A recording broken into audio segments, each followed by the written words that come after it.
POCSO ಪ್ರಕರಣದಲ್ಲಿ ಸಿಲುಕಿದ್ದ ಚಿತ್ರದುರ್ಗದ ಮುರುಘಾಶ್ರೀ ಬಿಡುಗಡೆಯೋ ಬಂಧನವೋ ಎಂದು ಇಂದು ನಿರ್ಧಾರ ಆಗಲಿದೆ.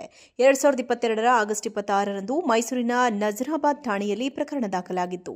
ಸತತ 3 ವರ್ಷಗಳ ಕಾಲ ಪೋಕ್ಸೋ ಕೇಸ್ ವಿಚಾರಣೆ ನಡೆಸಲಾಗಿದೆ. ಈ ಕೇಸ್ ಅಂತಿಮ ಘಟ್ಟಕ್ಕೆ ಬಂದು ತಲುಪಿದ್ದು ಚಿತ್ರದುರ್ಗದ 2ನೇ ಜಿಲ್ಲಾ ಅಪರ ಮತ್ತು ಸತ್ರ ನ್ಯಾಯಾಲಯದಲ್ಲಿ ತೀರ್ಪು ಹೊರಬಿಡಲಿದೆ. ಹೀಗಾಗಿ ಮುರುಘಾಶ್ರೀ ಸೇರಿದಂತೆ ಬೆಂಬಲಿಗರು ಹಾಗೂ ಭಕ್ತರಲ್ಲಿ ಟೆನ್ಷನ್ ಶುರುವಾಗಿದೆ. ಹಾಗೆಯೇ ಸಂತ್ರಸ್ತೆಯರ ಕುಟುಂಬದಲ್ಲೂ ಆತಂಕ ಮನೆ ಮಾಡಿದ್ದು ಎಲ್ಲರ ಚಿತ್ತ ನ್ಯಾಯಾಲಯದ ತೀರ್ಪಿನ ತನಿಟ್ಟಿದೆ. ಚಿತ್ರದುರ್ಗದ ಮುರುಘಾಶ್ರೀ ವಿರುದ್ಧ 2022 ಆಗಸ್ಟ್ 26ರಂದು ಮೈಸೂರಿನ ನಜರಾಬಾದ್ ಠಾಣೆಯಲ್ಲಿ ಪೋಕ್ಸೋ ಕೇಸ್ ದಾಖಲಾಗಿತ್ತು. ಮುರುಘಾ ಮಠದ ಹಾಸ್ಟೆಲ್ನ 2 ಅಪ್ರಾಪ್ತ ವಿದ್ಯಾರ್ಥಿನಿಯರಿಂದ ಕೇಸ್ ದಾಖಲಾಗಿತ್ತು. ಈ ಪ್ರಕರಣದಲ್ಲಿ A1 Murughashri, A2 lady warden Rashmi, A3 Basavaditya, A4 manager Paramashivaiah, A5 ವಕೀಲ ಗಂಗಾಧರಯ್ಯ ವಿರುದ್ಧ ಕೇಸ್ ದಾಖಲಾಗಿತ್ತು. ಅದೇ ವರ್ಷ ಆಗಸ್ಟ್ 27ರಂದು ಚಿತ್ರದುರ್ಗ ಗ್ರಾಮಾಂತರ ಠಾಣೆಗೆ ಕೇಸ್ ವರ್ಗಾವಣೆಯಾಗಿತ್ತು. 2022 ಸೆಪ್ಟೆಂಬರ್ 1ರಂದು A1 Murughashri, A2 warden Rashmi ಬಂಧನಕ್ಕೊಳಗಾಗಿದ್ದರು. ಬಳಿಕ ಮೈಸೂರಿನ ನಜರಾಬಾದ್ ಠಾಣೆಯಲ್ಲಿ ಮುರುಘಾಶ್ರೀ ವಿರುದ್ಧ 2022 ಅಕ್ಟೋಬರ್ 13ರಂದು ಮಠದ ಅಡುಗೆ ಸಹಾಯಕಿಯಿಂದ ಮತ್ತೊಂದು ದೂರು ದಾಖಲಾಗಿತ್ತು.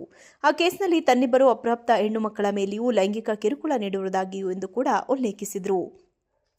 ಇದೇ ವೇಳೆ A1 Murughashri, A2 warden Rashmi, A3 Basavaditya, A4 Paramashivaiah, A5 ವಕೀಲ ಗಂಗಾಧರಯ್ಯ, A6 ಮುರುಘಾಶ್ರೀ ಸಹಾಯಕ ಮಹಾಲಿಂಗ, A7 ಅಡುಗೆ ಭಟ್ಟ ಕರಿಬಸಪ್ಪ ವಿರುದ್ಧ ಕೇಸ್ ದಾಖಲಾಗಿದ್ದು ಸಂಪೂರ್ಣ ತನಿಖೆ ನಡೆಸಿದ ಚಿತ್ರದುರ್ಗ ಗ್ರಾಮಾಂತರ ಪೊಲೀಸರು ಹಾಗೂ ಚಿತ್ರದುರ್ಗ ಡಿವೈಎಸ್ಪಿ ಅನಿಲ್ ಕುಮಾರ್ ನೇತೃತ್ವದ ತಂಡವು 2022 ಅಕ್ಟೋಬರ್ 27ರಂದು 694 ಪುಟಗಳ ಚಾರ್ಜ್ ಶೀಟ್ ಸಲ್ಲಿಸಿತ್ತು.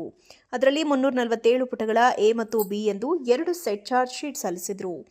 ಇನ್ನು 2023 ಜನವರಿ 10ಕ್ಕೆ ದಾಖಲಾದ 2ನೇ ಪೋಕ್ಸೋ ಪ್ರಕರಣದಲ್ಲಿ ಚಿತ್ರದುರ್ಗ ಗ್ರಾಮಾಂತರ ಠಾಣೆ ಪೊಲೀಸರು 761 ಪುಟಗಳ ಚಾರ್ಜ್ ಶೀಟ್ ಅನ್ನು ಸಲ್ಲಿಸಿದರು. ಇಷ್ಟೆಲ್ಲ ಸಾಕ್ಷ್ಯಾಧಾರ ಹಾಗೂ ಚಾರ್ಜ್ ಶೀಟ್ ಮೇಲೆ ಚಿತ್ರದುರ್ಗ ನ್ಯಾಯಾಲಯ ವಿಚಾರಣೆ ನಡೆಸಿತ್ತು. ವಿಚಾರಣೆ ನಡೆಯುವಾಗಲೇ 2023 ನವೆಂಬರ್ 8ರಂದು ಹೈಕೋರ್ಟ್ನಿಂದ ಮುರುಘಾಶ್ರೀಗೆ ಷರತ್ತುಬದ್ಧ ಜಾಮೀನು ಮಂಜೂರಾಗಿತ್ತು. ನವೆಂಬರ್ 16ರಿಂದ ಜಿಲ್ಲಾ ಕಾರಾಗೃಹದಿಂದ ಮುರುಘಾಶ್ರೀ ಬಿಡುಗಡೆಯಾಗಿದ್ದರು. 2ನೇ ಪೋಕ್ಸೋ ಕೇಸಿನಲ್ಲಿ ಜಾಮೀನು ಪಡೆಯದ ಹಿನ್ನೆಲೆಯಲ್ಲಿ ಚಿತ್ರದುರ್ಗ 2ನೇ ಅಪರ ಜಿಲ್ಲಾ ಮತ್ತು ಸತ್ರ ನ್ಯಾಯಾಲಯ ಆದೇಶ ಹಿನ್ನೆಲೆ ಪುನಃ ನವೆಂಬರ್ 20ರಂದು ಮಧ್ಯಾಹ್ನ ಮುರುಘಾಶ್ರೀ ಮತ್ತೆ ಬಂಧನಕ್ಕೊಳಗಾದರು.